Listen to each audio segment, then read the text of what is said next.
زبردست موقع و بیا هم دوام خودت سیدال پهلوان سکه و چطبی زمینگیری یک سر و گردن بلندتر، چرخش تاکتیکی مرد شماره 12 و موقعیت لري د حلال لپاره دلتا نمرده حلال ده چی چاپاندازان دو تیم در تلاش امتیازگیری هستند، یکی برای امتیاز و دیگری برای دفاع. مدافعین تیم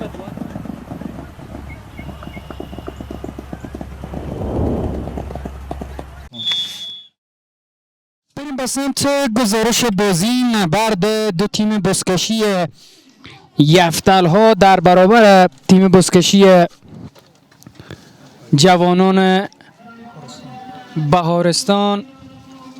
ببینیم که در اولین بازی دور چهارم تورنمنت بزکشی شیوه بدخشان اولین گساله را کدام تیم میتونه به خط برسانه؟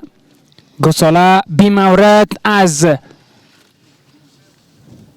خطی که مربوط زمین میشه بیرون رفته و ابراهیم ترکمن همین چهره به ویسلش دمید و بازی را متوقف کرد. باید بازی از میانه های زمین از دایره مرکزی به گونی جیگ به جیگ از سر گرفته بشه. ببینیم که کدام چاپانداز میتونه قدرت خودش در برابر حریف نشان بده و گساله را به گونی سالم به تصاحب بکشه. شما بیننده دور چهارم تورنمنت بزکشی شیوه بدخشان از شبکه ملی اسپورت و صفحه یوتیوب آرتی اسپورت هستید. گساله بلند شده. ببینیم که از این موقعیت چگونه استفاده میکنه. یکی از پهلوانان عقاب بهارک گساله را در اختیار داره، ولی چاپانداز یفتل ها هم دستش گیر داده، ولی به هر شکلی است گساله را در اختیار گرفته. باز هم زور آزمایی برای تصاحب گساله و گساله‌ای که هنوز از خط بیرون نرفته و حالا ابراهیم ترکمن به ویسلش میدمه و بازی را یک بار دیگر متوقف میسازه. بازی باید از میانه های زمین دوباره به گردش در آورده بشه.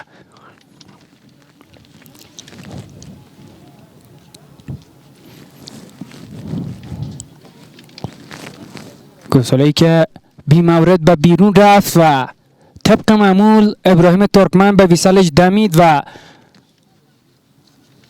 بازی که باز هم به گونی جیگ به جیگ از سر گرفته خواهد شد. یک چاپانداز به نمایندگی تیم بزکشی یفتل ها و دیگری به نمایندگی از تیم عقاب بهارک.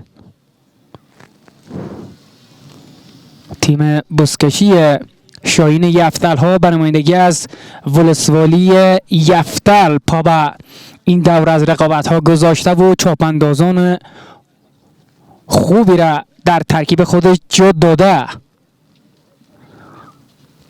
ولی دو تیم در این دور از رقابت ها که یکی آموی شهر بزرگ هست و دیگری ممتاز بدخشان واقعا چاپاندازان مطرحی را در ترکیب خودش جا داده و ببینیم که سرانجام فاتح دور چهارم تورنمنت بزکشی شیوه بدخشان کدام تیم خواهد بود. گساله باز هم به گونی سرگردان در اختیار بازیکنان دو تیم رد و بدل میشه. ببینیم که سرانجام گساله خط خواهد شد یا خیر.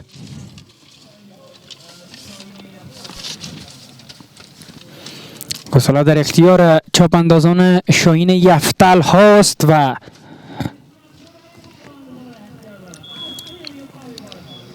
گساله‌ای که باز هم از خط به بیرون رفت و ابراهیم ترکمن باز هم به ویسلش دمید و باید یک بار دیگر بازی از میانه های زمین آغاز بشه. باز هم بازی به گونی جیگ به جیگ استارت خواهد خورد و ببینیم که این بار کدام چاپانداز به نمایندگی از کدام تیم گساله را از زمین بلند میکنه. آیا در همین ابتدای بازی امتیازی در راه خواهد بود یا خیر؟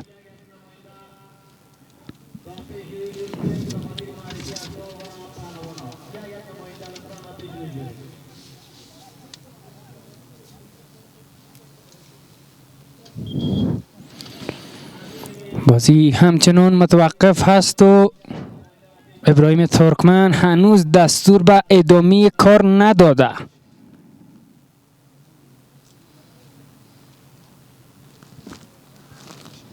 شما بیننده دور چهارم تورنمنت بزکشی شیوه بدخشان از شبکه ملی اسپورت هستید. واقعا دشت شیوه بدخشان یک طبیعت فوق‌العاده قشنگ و دیدنی داره و شخص خودم مجذوب این طبیعت شدم. اگر شما هم امکاناتش دارید بیایید از وقتتان استفاده بکنید و از این طبیعت دست نخورده لذت ببرید. نزدیک به 3-4 منظره و صحنه دیدنی داره. یک کوه سفید پوش از برف است، دیگری سبز از سبززار هاست و در همواری هم که شما میبینید فقط آب و علف دیده میشه و اکسیژن هم که اکسیژن درجه 1 و فوق العاده مفید و مؤثر.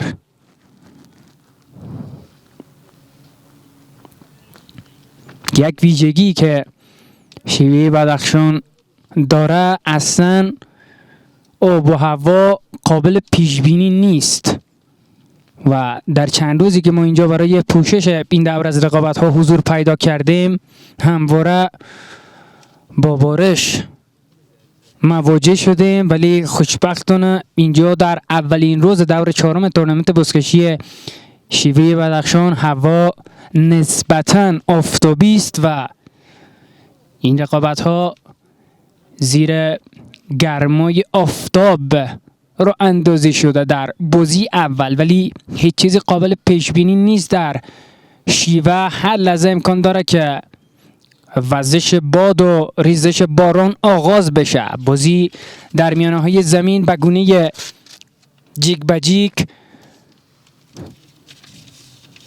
از سر گرفته شده.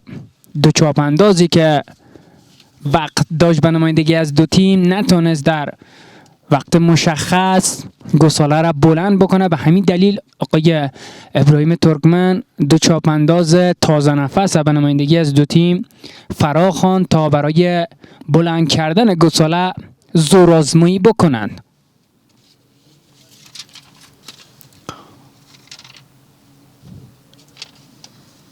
تیم بزکشی شاهین یفتل‌ها با لباس طلایی رنگ، در سمت دیگر تیم بزکشی عقاب بهارک یا بهارستان با لباس خاکستری رنگ پا به زمین بازی گذاشته.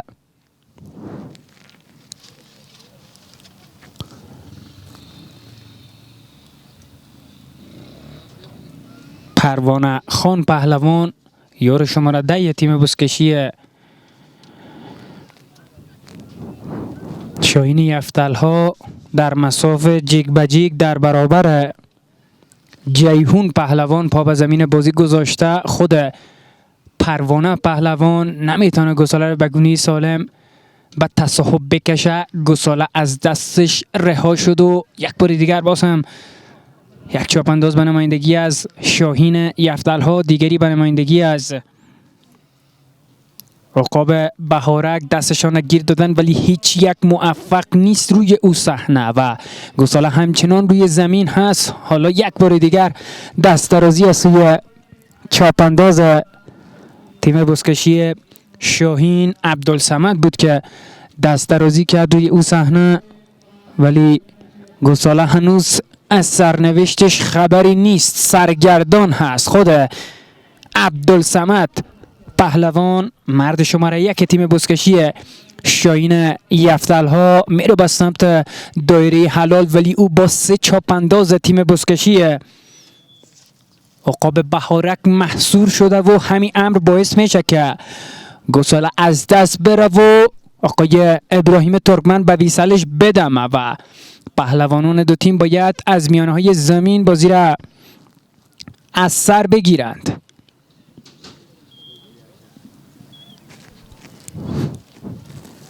بازی متوقف هست و آقای ترکمن هنوز اجازه دستور کار را نداده.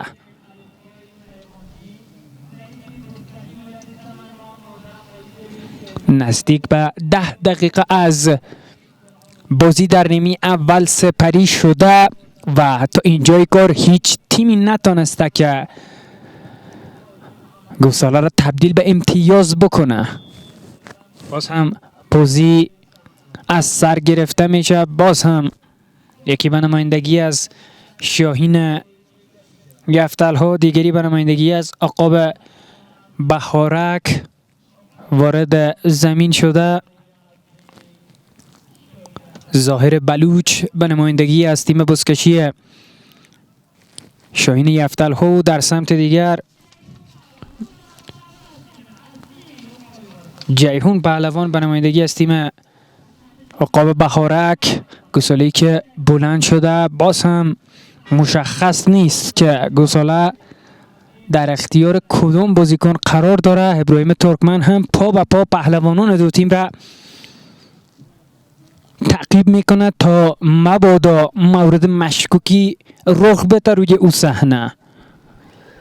بازی همچنان ادامه داره. تا حالا گساله از خط معین و مشخصش به بیرون نرفته و جیهون پهلوان هست که بازم یک استارت تند و تیز را زده از کنار خط. ببینیم که از این موقعیت چگونه استفاده میکنه. البته حالا نوراغا پهلوان هست که گساله را در اختیار داره. ببینیم که از این موقعیت میتونه استفاده بکنه یا خیر. و گساله‌ای که به بیرون رفت و باز هم داور مرکزی آقای ترکمن به ویسلش میدمه و همه پهلوانان باید از میانه های زمین بازی را از سر بگیرند.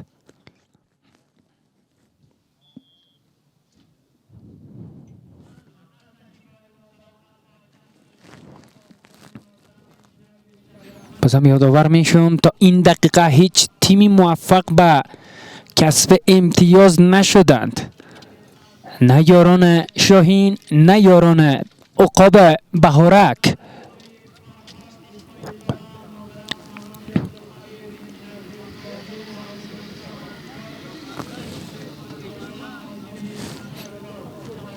باز هم آقای ترکمن پهلوانان دو تیم را به میانه های زمین فرا خوانده تا بازی یک بار دیگر از نقطه مرکزی به گردش در آورده بشه. باز هم یکی به نمایندگی از شاهین یفتلها، دیگری به نمایندگی از عقاب بهارک پا به زمین بازی گذاشته و ببینیم که سرانجام کدام پهلوان میتونه گساله را به گونه سالم در اختیار بگیره و بره به سمت دایره حلال برای کسب امتیاز. باز هم پروانه خان پهلوان به نمایندگی از شاهین یفتلها و در سمت دیگر شعبان پهلوان به نمایندگی از تیم بزکشی عقاب بهارک وارد زمین شده.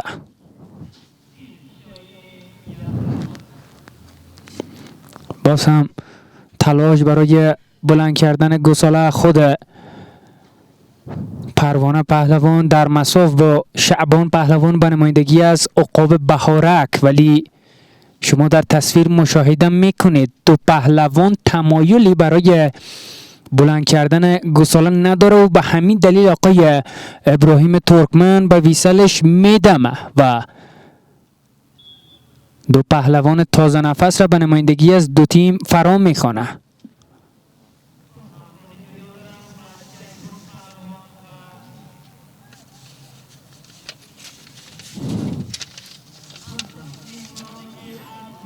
اسمت پهلوان به نمایندگی از عقاب بهارک و ببینیم که از تیم شاهین یفتل کدام چاپانداز پا زمین بازی گذاشته در مساف جیگ به جیگ، تن به تن یا رو در رو. مرد شماره 5 تیم بزکشی شاهین یفتل ها زکریا پهلوان هست که نمیتونه گساله را بلند بکنه. باز هم آقای ترکمن به ادامه کار دستور میده و همه پهلوانان به گونه گروهی هجوم آوردن روی گساله تا گساله را به تصاحب بکشند و اولین امتیاز را به سمت تیم خودشان برگردانند. گساله از زمین بلند شده، مشخص نیست که دقیق در چنگال کدام پهلوان قرار داره. باز هم اسمت پهلوان یار شماره 2 تیم بزکشی جوانان البته عقاب بهارک هست.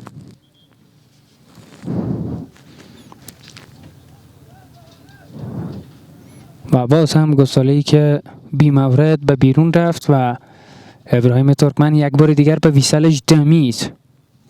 این بازی تا اینجای کار سرد همراه شده و تا این دقیقه هیچ تیمی موفق به کسب امتیاز نشدند، نه شاهین یفتل ها نه عقاب بهارک.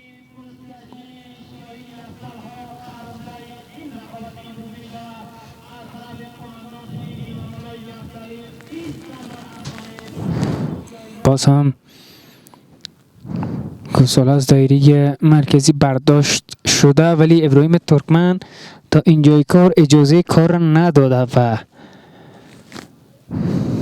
باید گساله به دایره مرکزی قرار داده بشه تا بازی به گونه جیگ به جیگ از سر گرفته شود.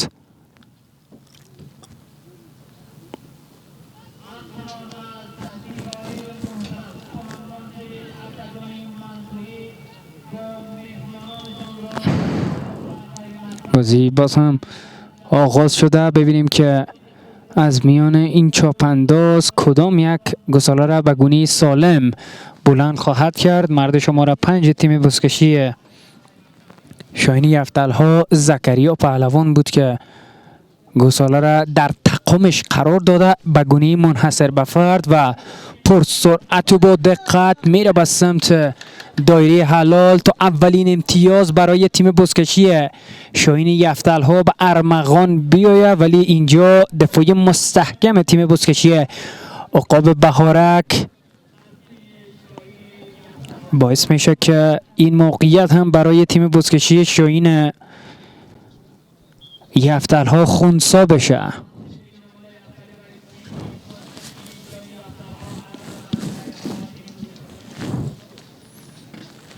گساله به بیرون رفت و باز هم آقای ترکمن به ویسلش دمید.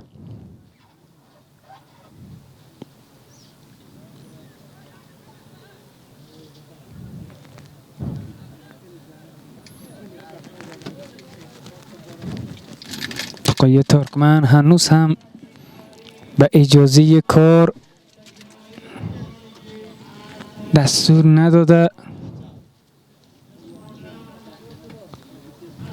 و بازی که متوقف هست. بازی یک بار دیگر به گونه جیگ به جیگ از سر گرفته میشه. باز هم پروانه خان پهلوان مرد شماره 10 تیم بزکشی شاهین یفتل ها در مساف با یار شماره 2 اسمت الله قرار گرفته. باز هم پروانه خان پهلوان هست. انشالله که اسم ای را به گونه درستش مسئولان فدراسیون در اختیار ما قرار داده باشه و ما اسم این پهلوان را به گونه درستش تلفظ بکنیم. باز هم میره به سمت دایره حلال تا اولین امتیاز به ارمغان بیایه. گساله پرتاب شد و اولین امتیاز برای تیم بزکشی شاهین یفتل ها سرانجام مزد زحماتشون را میگیره. مرد شماره 3 این تیم شهاب الدین محمد جان پهلوان هست که امتیازگیری میکنه. همین چهره یار شماره 3 تیم بزکشی.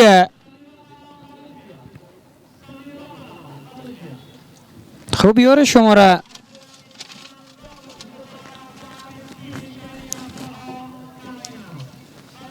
ده تیم بزکشی شاهین یفتل ها سمی پهلوان است.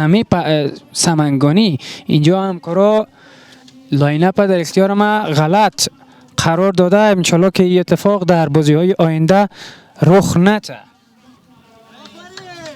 یار شماره ده تیم بزکشی شاهین یفتل ها سمیولای سمنگانی است که حالا در ترکیب تیم بزکشی شاهین یفتل ها قرار میگیره. اولین گساله دور 4 تورنمنت بزکشی شیوه بدخشان به اسم سمیولای جوان به نمایندگی از ولایت سمنگان که اینجا در تورنمنت درون ولایتی بدخشان حضور پیدا کرده رقم میخوره.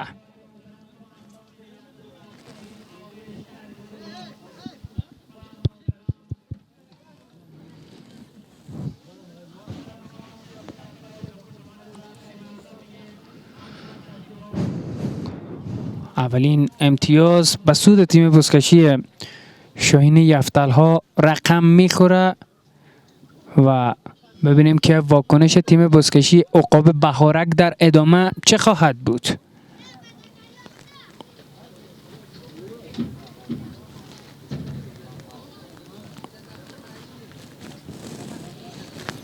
آقای ترکمن هنوز هم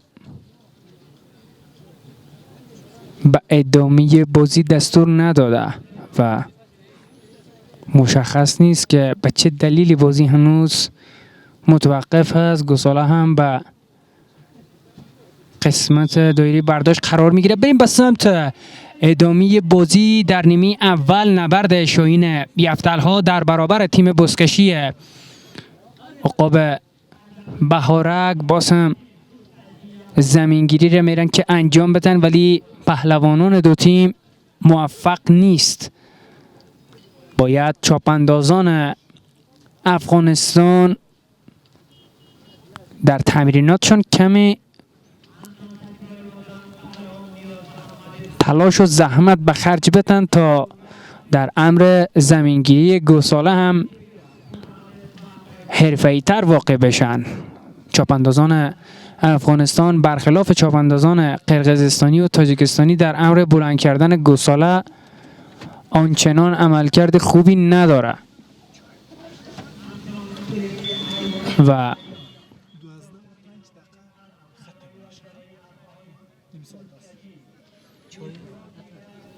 بازی که باز هم متوقف شده و ببینیم که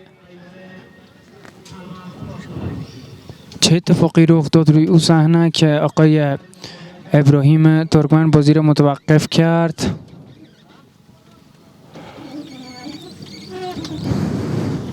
این دور از رقابت ها خبری از برادران دیوانبای نیست، یعنی برادران سمنگانی در این دور از رقابت ها حضور پیدا نکرده تا جایی که مدید و معلومات دارم. نه از صفت خبری است، نه از نجیب، نه از حاجی محمد و نه از صلاح الدین و این 4 برادر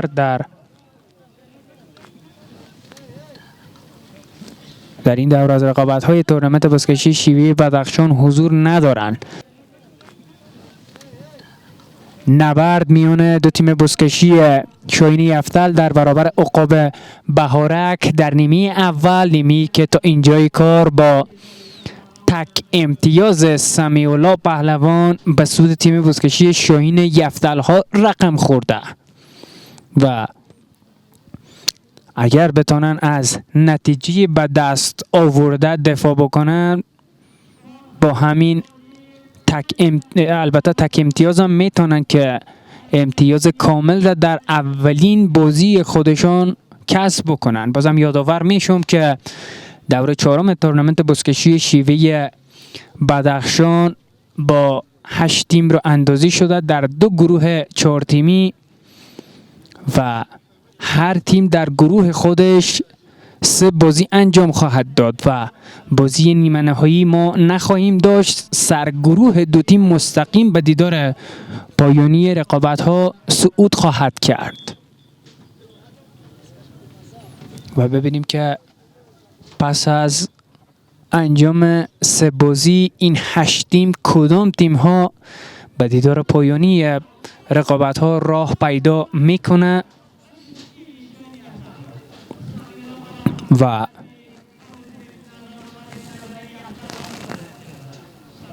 بر بام بزکشی بدخشان رقابت هایی که به سطح خود ولایت بدخشان رو اندازی شده کدام تیم می ایسته و تورنمنت بزکشی شیوه بدخشان را با هنرنمایی هایشان فتح می کنند. این سوال ها همه‌اش در 5 الی 6 روز نبرد 8 تیم مشخص خواهد شد.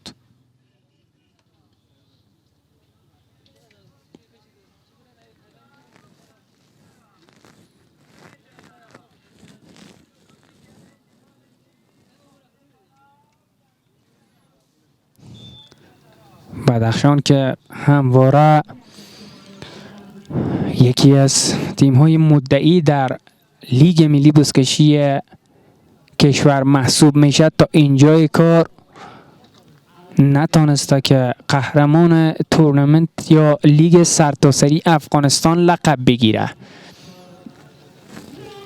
سال گذشته هم در دور 7 رقابت‌های لیگ ملی بزکشی کشور تیم بزکشی بدخشان در دیدار نهایی در برابر سرپل مغلوب شد. رقابتی که یادآوریش درد را به همراه داره برای تک تک علاقمندان بزکشی بدخشان. باز هم گساله در اختیار بازیکنان تیم بزکشی عقاب بهارک هست. ببینید که پرتاب انجام میشه یا خیر. باز هم تعداد بازیکنان شاهین یفتل ها هم زیاد بود روی او صحنه و همین امر باعث شد که تیم بزکشی عقاب بهارک نتونه اولین امتیاز خودش را کسب بکنه. باز هم زور آزمایی روی اسب. کدام پهلوان میتونه که از این مرحله و از این آزمایش موفق به در بیرون بیاید، ولی گساله در میانه های زمین دخا شده و میشن. باز هم پهلوانان 2 تیم هجوم میارن روی گساله تا گساله را به گونی سالم به چنگ بیارن.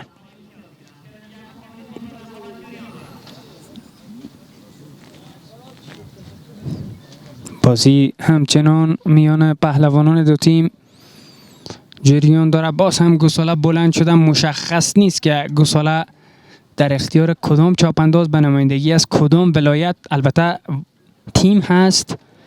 باز هم فرصت داره بازیکنان عقاب بهارک، مرد شماره 7 تیم بزکشی عقاب بهارک یعنی رامش پهلوان هست که موقعیت را از دست داد. باز هم گساله روی زمین هست. باز هم تلاش برای بلند کردن گساله. ببینیم که سرانجام تیم بزکشی عقاب بهارک مزد زحماتشان را میگیرن یا خیر. گساله به بیرون رفته و کمک داور پرچمش را بر رسم بیرون رفتن بلند کرده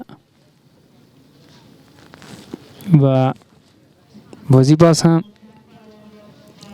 متوقف هست.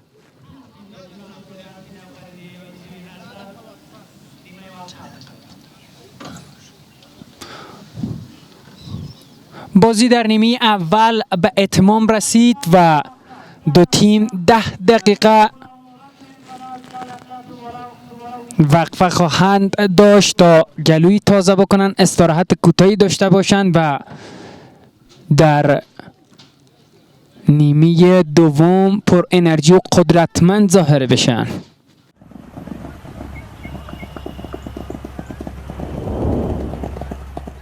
خب آهسته آهسته رسیدیم به نیمه دوم بازی ها و بازی هم تا چند ثانیه دیگر مشخصا آغاز خواهد شد. بریم به سمت گزارش بازی در نیمه دوم و بازی که در نیمه اول یک گل داشت به سود تیم بزکشی شاهین یفتل‌ها.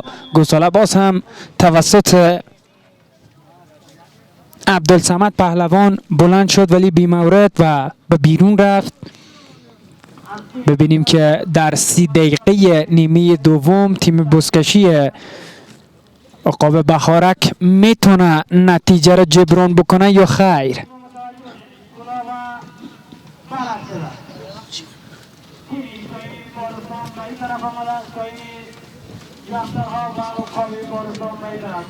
باز هم گساله در میانه زمین قرار دارد. هر دو پهلوان به نمایندگی از تیم‌هایشان برای به تصاحب کشیدن گساله در مسافت جیگ به جیگ پا به زمین بازی گذاشته. عبدالصمد به نمایندگی از تیم بزکشی شاهین یفتل‌ها و در سمت دیگر تیم البته عمر پهلوان به نمایندگی از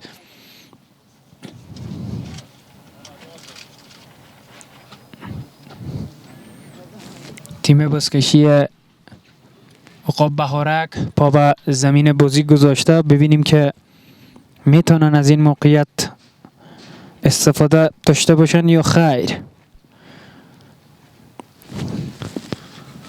گساله روی زمین هست. اسمت پهلوان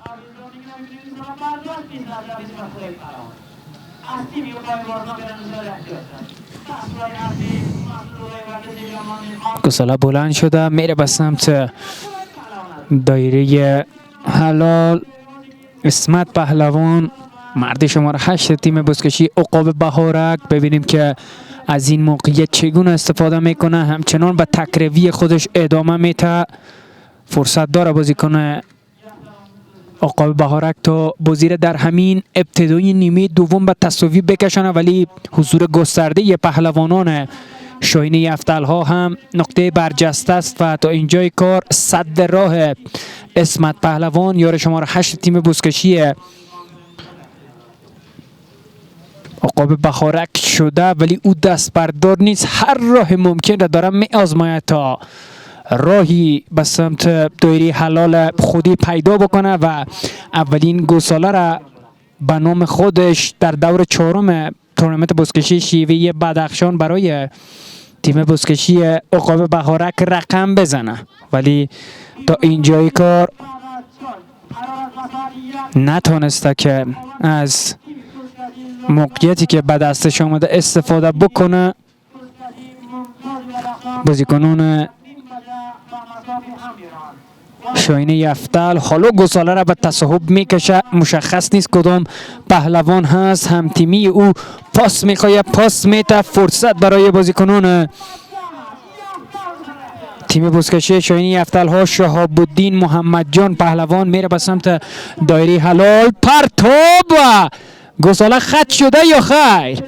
گساله خط شده یا خیر؟ نه خیر. ابراهیم ترکمن به عدم امتیازگیری یار شماره 3 تیم بزکشی شاهین یفتل‌ها دستش بلند کرده و شهاب الدین محمد جان پهلوان نمیتونه که دومین امتیاز تیم بزکشی شاهین یفتل‌ها را به دست بیاره و ابراهیم ترکمن هم بر رسم عدم امتیازگیری این چاپانداز دستش تکان داد و او گساله را نپذیرفت من حیث داور مرکزی.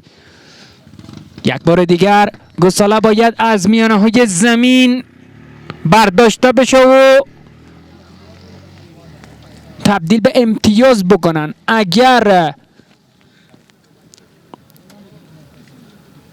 مدافعان دو تیم اجازه این کار را بده به بازیکنانی که به مسافت جیگ به جیگ پا به زمین بازی گذاشتن. آقای ابراهیم ترکمن یک پهلوان از دو تیم فرام میخونه تا برای بازی جیگ به جیگ یا رو در رو زورآزمایی بکنن. بازی به گونی جیگ و جیگ از سر گرفته شده. باز هم یکی به نمایندگی از شاهین یفتل‌ها، دیگری به نمایندگی از عقاب بهارک. رقابت هایی که به سطح ولایت بدخشان در حال راه اندازی است و ببینیم که در دور چهارم کدام تیم بدخشان میتونه که عنوان قهرمانی را به دست بیاره. بدخشان به شکلی داره روی تیم ولایتی خودش سرمایه گذاری میکنه و همین راه اندازی رقابت های داخلی به گونه رسمی و منظم باعث رشد هرچی بیشتر و شگوفایی این تیم برای لیگ سرتاسری بزکشی خواهد بود، موردی که هیچ ولایت دیگری نداره. هیچ ولایتی مثل بدخشان لیگ منظم داخلی نداره. پرتاب انجام شده، گساله خط نیست و ابراهیم ترکمن باز هم در او صحنه به عدم امتیازگیری چاپانداز شاهین یفتل ها دستش تکان میده. کسی هم نبود صد راهش بشه و میتونست بهتر از این عمل بکنه روی او صحنه، ولی عجولانه تصمیم گرفت. پرتابش هم عجولانه بود و گساله‌ای که دوست نداشت این بار برای شاهین یفتل ها تبدیل به امتیاز بشه. تقریبا نصف گساله روی خط دایره امتیاز بود و موقعیت جدی در نیمه دوم برای شاهین یفتل ها از دست رفت. باز هم گساله و دایره مرکزی قرار داده شده و ابراهیم ترکمن بازی را به گونه گروهی آغاز میکنه. این بار جیگ به جیگ نیست و 12 چاپانداز به نمایندگی از دو تیم وارد زمین شدن و میخواین زورشان را در برابر یکی دیگرشان محک بزنن. گساله روی زمین هست، باز هم دست درازی از سوی طلایی پوشان شاهین یفتل ها، یار شماره 6 تیم بزکشی شاهین یفتل ها نقیب الله پهلوان هست که گساله را بلند کرده میره به سمت دایره حلال. آیا امتیاز دوم در راه هست یا خیر؟ پرتاب انجام شده، پرتاب انجام شده ولی گساله خط نیست و آقای ابراهیم ترکمن به ادامه کار دستور میده. موردی که در تصویر مشاهده میکنید فقط یک اشاره کافی است تا امتیاز دوم به سود تیم بزکشی شاهین یفتل ها به دست بیاید. ابراهیم ترکمن بازی را متوقف میکنه و بازی یک بار دیگر از دایره مرکزی آغاز خواهد شد.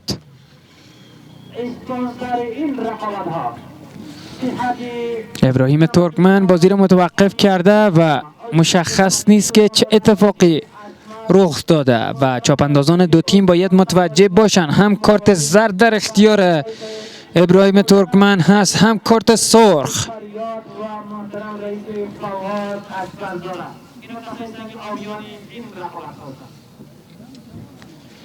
همچنان از شرکتی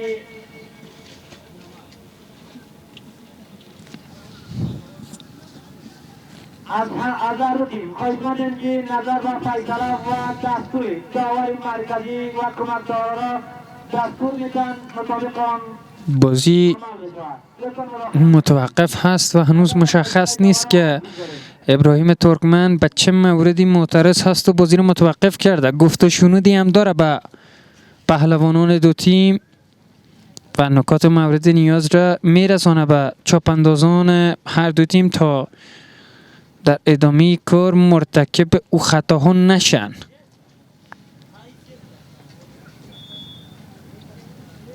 خب فکر کنم خطا را اعلام کرده آقای ابراهیم ترکمن و این بار گساله از دایره مرکزی بلند نشد، از نزدیکی دایره امتیاز یا حلال بازی را به گردش آورد و اینجا که گساله یک بار دیگر از خط معین زمین به بیرون رفت و بازی متوقف هست.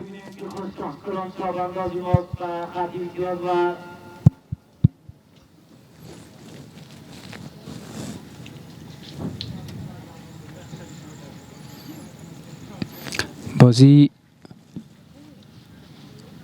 مجددا از دایره مرکزی آغاز خواهد شد، باز هم به گونه جیگ به جیگ، ولی تا اینجای کار ابراهیم ترکمن به ادامه کار دستور نداده. پهلوانان دو تیم را فرا میخوانه. یکی به نمایندگی از شاهین افتالها، دیگری به نمایندگی از عقاب بهارک.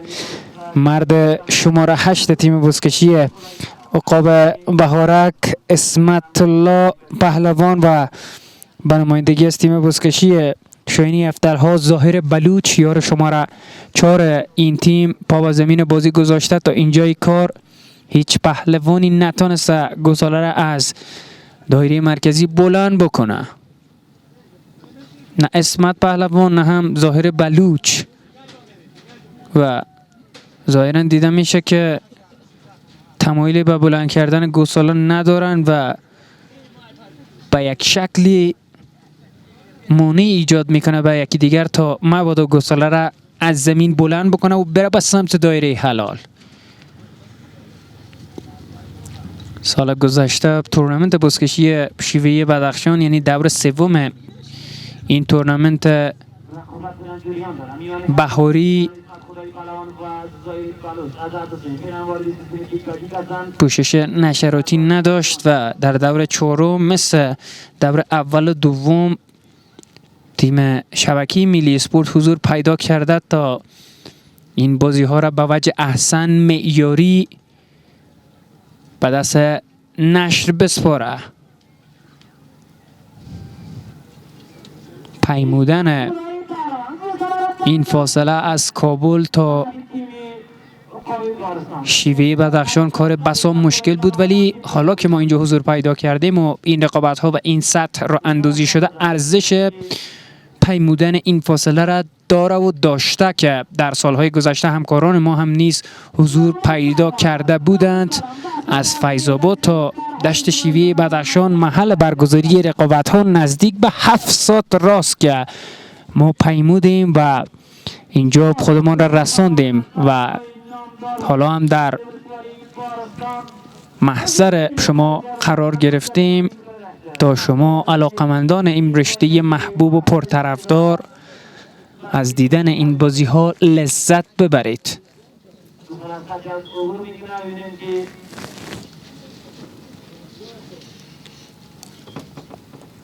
باز هم گساله به بیرون رفت و بازی متوقف شده. بازی باید از میانه های زمین دوباره آغاز بشه.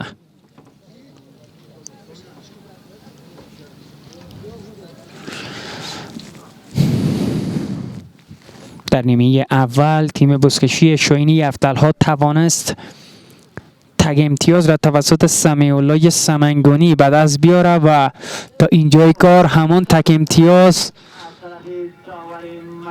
باعث شده که تیم بزکشی شاهین افتالها در گروه ای بازی ها در صدر قرار بگیره. اگر در نیمه دوم یا همین نیمه اتفاقی رخ نداده، گساله پرتاب شده، فرصت و امتیاز دوم برای تیم بزکشی شاهین افتالها. این بار مرد شماره 9 تیم بزکشی شاهین افتالها سمیع الله دبل میکنه در برابر تیم بزکشی عقاب بهارک. تک‌تازی و دلربایی این چاپانداز باعث شده که تیم بزکشی شاهین افتالها نتیجه را به عدد 2 برسانه، ولی در سمت دیگر عقاب بهارک فقط نظاره‌گر هنرنمایی سمیع الله سمنگانی است. چاپانداز رشید و جوان و آینده دار افغانستان و ولایت سمنگان.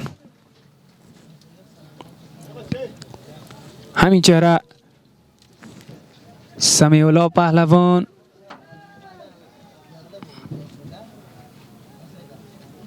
مرد شماره 10 تیم بزکشی شاهین افتالها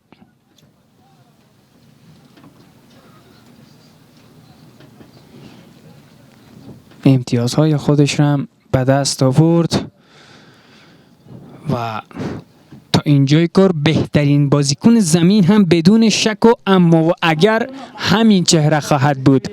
سمیع پهلوان یار شماره 10 تیم بزکشی شاهین افتالها. بریم به سمت ادامه کار نتیجه بازی را شما در قاب تلویزیون هایتان مشاهده میکنید. 2-0 به سود تیم بزکشی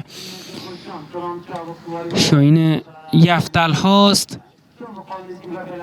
به نمایندگی است هر ولایت 6 چاپانداز پا به زمین بازی گذاشته. باز هم بازی که به گونی گروهی استارت خورده، گساله روی زمین هست و هیچ چاپاندازی به نمایندگی از تیمشان تا اینجای کار موفق به بلند کردن گساله نشده. نه شاهین یفتل ها نه عقاب بهارک. عقاب بهارک چیزی برای از دست دادن نداره و رقابت ها هم که شما در جریان هستید.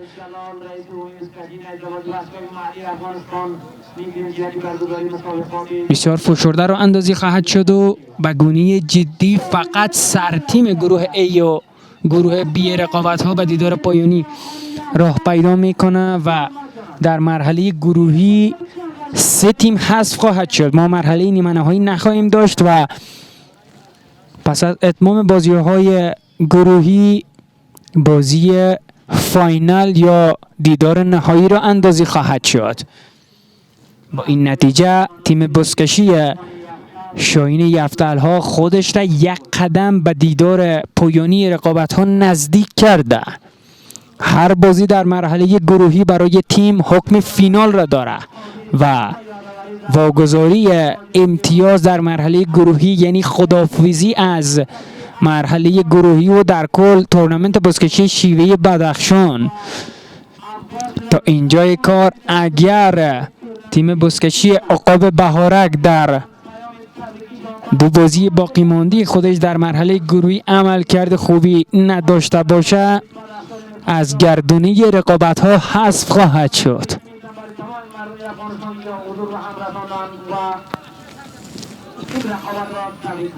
بازی باز هم در نیمه دوم و این دقیقه به گونه جیک به جیک از سر گرفته خواهد شد.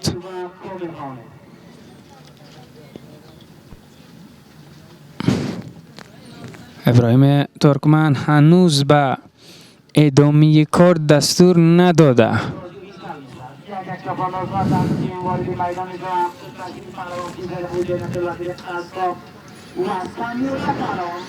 سمی پهلوان بازیکن تیم بزکشی شاهین یفتل ها، مرد سمنگانی این تیم، به نمایندگی از تیم شاهین یفتل ها پا به زمین بازی گذاشته و در سمت دیگر برای تیم بزکشی عقاب بهارک مرد شماره 3 بشیر قصاب. چقدر اسم جالب و منحصر به فرد خودش را داره آقای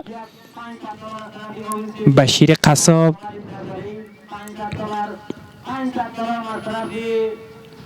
بازی باز هم به گونه جیک به جیک از سر گرفته شده. ببینیم که سرانجام میتونه گساله را بلند بکنه سمی پهلوان و بشیر قصاب یا خیر. سمی سمنگانی دسترازی میکنه و از سمت دیگر بشیر قصاب هم دسترازی کرده. گساله را به گونه سالم در اختیار داره. عبدالبشیر پهلوان مرد شماره 3 تیم بزکشی عقاب بهارک چه گساله ربایی میکنه سمی پهلوان، ولی با بدشانسی این بازیکن گساله به بیرون رفت و آقای ابراهیم ترکمن باز هم به ویسالش دمید و بازی که از میانه های زمین آغاز خواهد شد.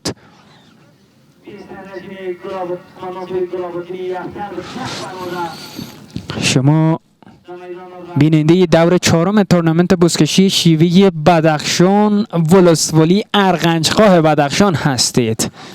رقابت هایی که هر ساله رو اندازی میشه به میزبانی ولایت بدخشان و تعداد زیادی از مردم ولسوالی ارغنجخواه و ولسوالی های گوناگون ولایت بدخشان و حتی مهمانون بیرون ولایتی هم حضور پیدا کردن در این دور از رقابت ها و ببینیم که سرانجام فاتح این رقابت ها کدام چاپانداز یا کدام تیم خواهد بود. جوانان زحمت میکشن قدردانی و تشکر میکنیم. گساله باز هم روی اسب میون دو چاپنداز رد و بدل میشه و زور آزمایی کدام یک موفق تر خواهد بود مشخص نیست. خود سمی پهلوان به هر شکلی از خودش رسانده به نزدیکی دایره حلال تکتازی میکنه در آسمان شیوا. خودش در آستانه هتریک قرار داره و یک غفلت بازیکنان عقاب بهارک منجر به هتریک سمی پهلوان خواهد شد. گساله خط شده یا خیر؟ بله، امتیاز سوم برای شاهین یفتل ها. مشخص نیست کدام چاپنداز. بله، هتریک کامل شده و سمی سمنگانی دست به کار بزرگ میزنه در دور چهارم تورنمنت بزکشی شیوه بدخشان. 3 امتیاز را به تنهایی خودش کسب میکنه. الحق و الانصاف که شایسته بیشتر از این پاداش ها هستی سمی سمنگانی. تکتازی این ستاره سمنگانی در زمین شیوه و آسمان ارغنجخواه. سمی پهلوان به نمایندگی از ولایت سمنگان در ترکیب تیم بزکشی شاهین یفتل ها مثل یک ستاره در آسمان ولسوالی ارغنجخواه می درخشه.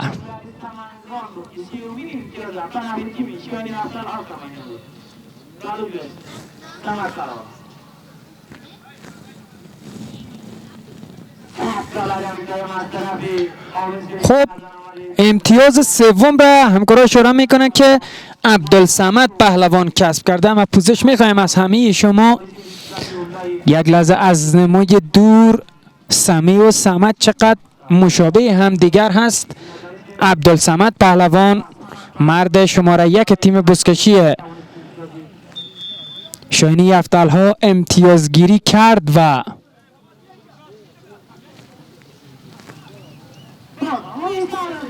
بریم به سمت ادامه کار.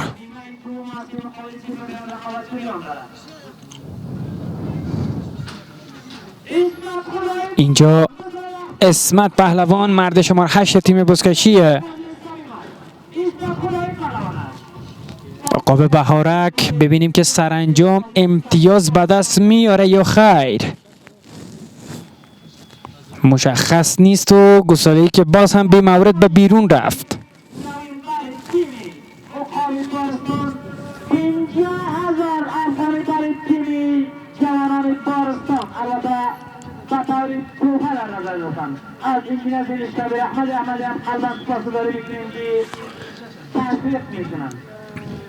گساله در میانه زمین قرار داره، موقعیتی که هنوز از دست نرفته برای بازیکنان عقاب بهارک و تا اینجای کار بازی را با نتیجه سنگین 3-0 واگذار کرده. چیز خاصی را انصافاً از بازیکنان تیم بزکشی عقاب بهارک شاهد نبودیم در بازی امروزی.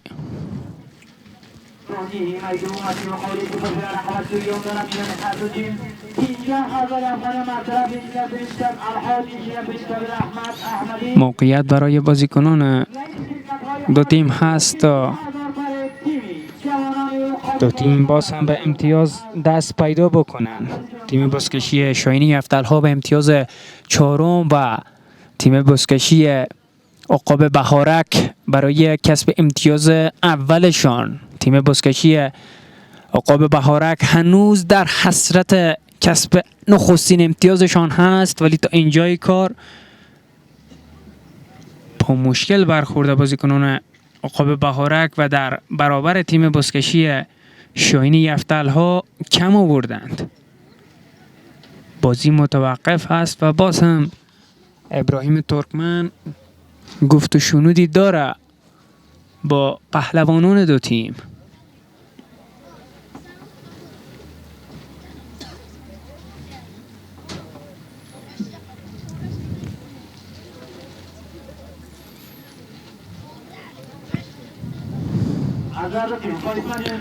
شما بیننده دور چهارم تورنمنت بزکشی شیوه بدخشان از شبکه ملی اسپورت هسته، شبکه‌ای که همواره برای رشد و شکوفایی ورزش رشته‌های گوناگون افغانستان کوشا بوده، تلاش کرده تا بازی‌هایی که بدور از دوربین و رسانه هست به تصویر بکشه و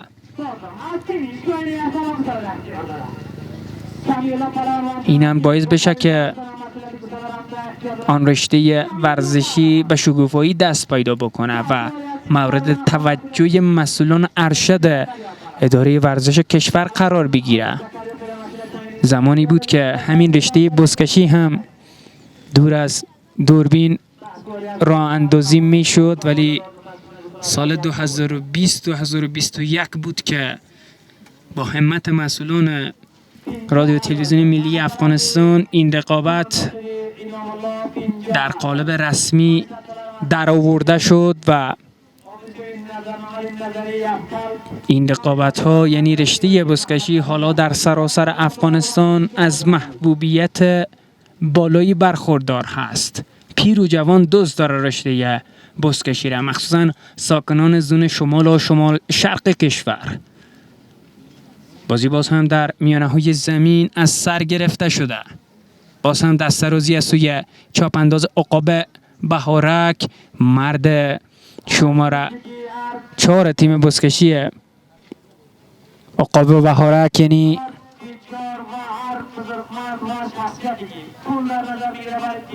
تیم بزکشی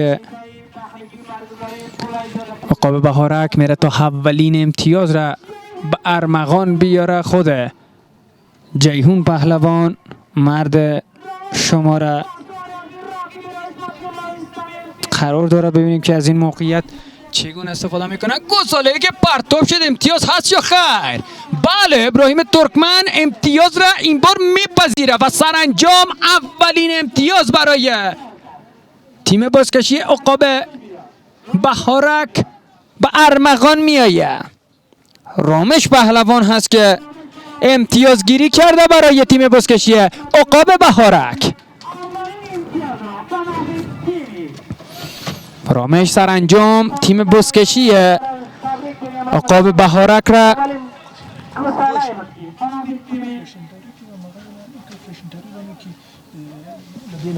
به دست آمد.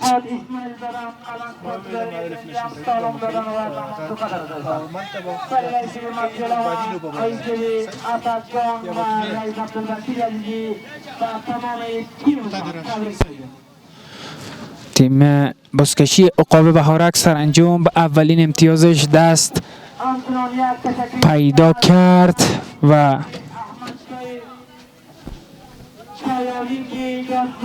نتیجه بازی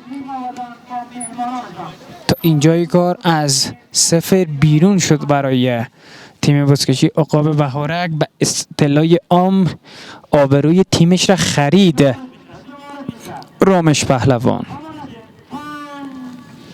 پاداشای خودش هم دریافت میکنه.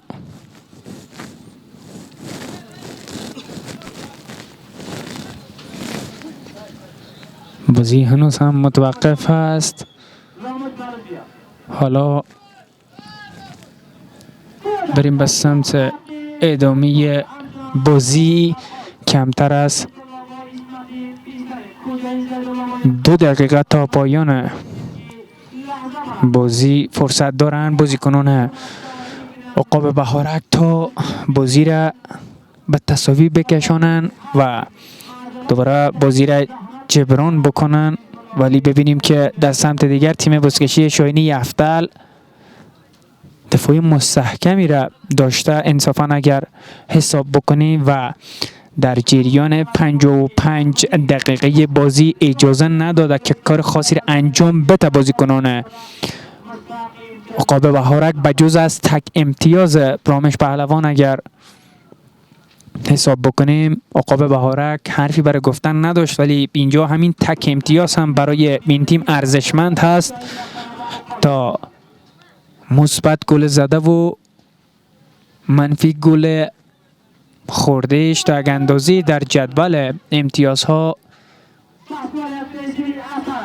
دستکاری بشه.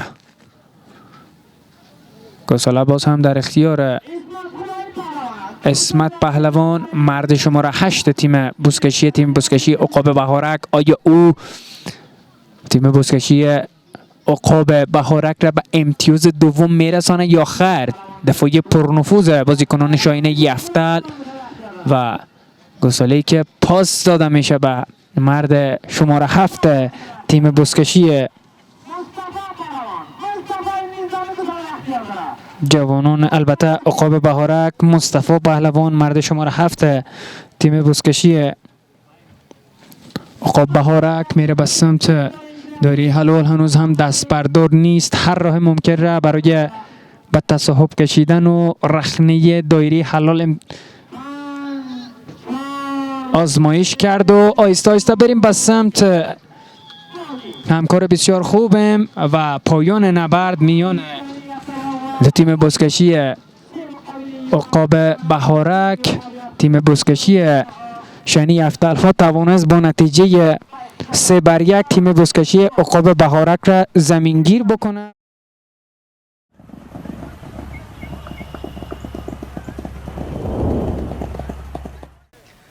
به نام خداوند بخشاینده و مهربان. سلام هموطنان عزیز، امید است که جور و صحت سلامت باشین. شما بیننده تورنمنت دور 4 بوسکشی شیوه هستین که امروز دو تیم شاهین یفتل ها در مقابل تیم عقاب بهارستان قرار گرفت که تیم شاهین یفتل ها توانست 3-1 تیم با عقاب بهارستان را شکست بده و حالا در پهلوی ما پهلوان مصطفی از تیم شاهین یفتل ها قرار دارد. سلام پهلوان، خسته نباشین. بازی امروز چگونه بود؟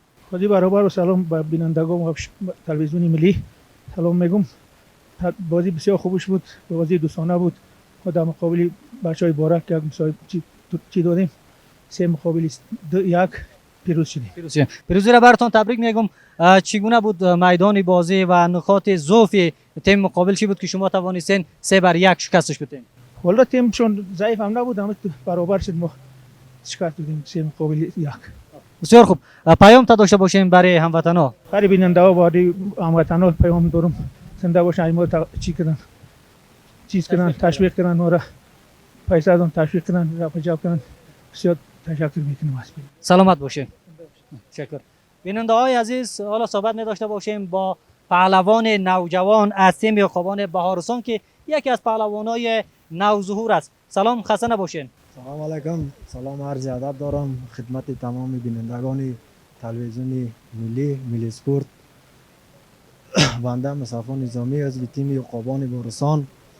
قسمی که شما مشاهده کردید یک بازی دوستانه با بچهای یفتل بود.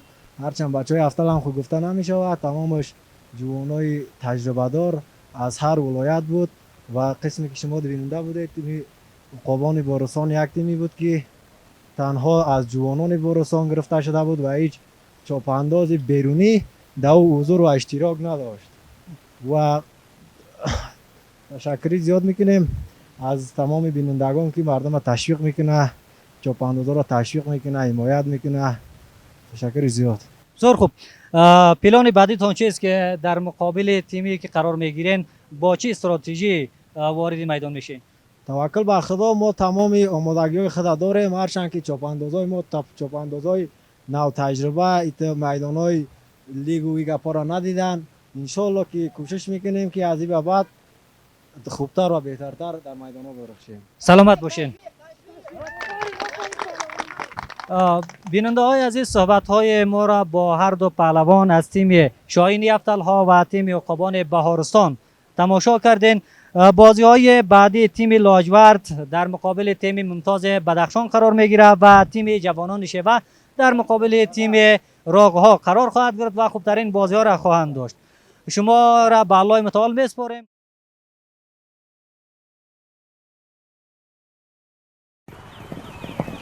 زبردست موقع و بیا هم دوام خودت سیدال پهلوان سکه و چتوی. زمینگیری، یک سر و گردن بلندتر، چرخش تاکتیکی، مرد شماره 12 و موقعیت لري د حلال لپاره، موقعیت لري حلال لپاره، دلته لومړنی حلال ده چې چاپاندازان دو تیم در تلاش امتیازگیری هستند، یکی برای امتیاز و دیگری برای دفاع. مدافعین تیم